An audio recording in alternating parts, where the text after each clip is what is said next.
What's up friends, in this video I'm going to show you how to add your phone number on Whop.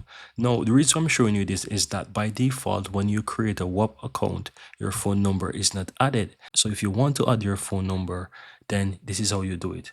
Once you're inside Whop, depending on where you are, you want to ensure that you click your home button on the left hand side. It's going to expand, click on your profile, and from here you will find a section for phone number. Now towards the right hand side, click on the edit button, and from here you want to select the flag and to select your country. So whatever country it is that you want, you can go ahead and you can select that. In my case, I can say I want to choose, for example, Czech Republic. Then from here I want to enter my phone number, and then once you're done, just simply go ahead and click on the save. So let me just make up some number here, and as you can see, that is done.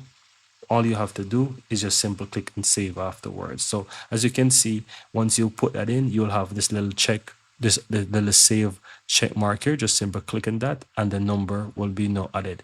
Now a verification code is going to be sent to your phone.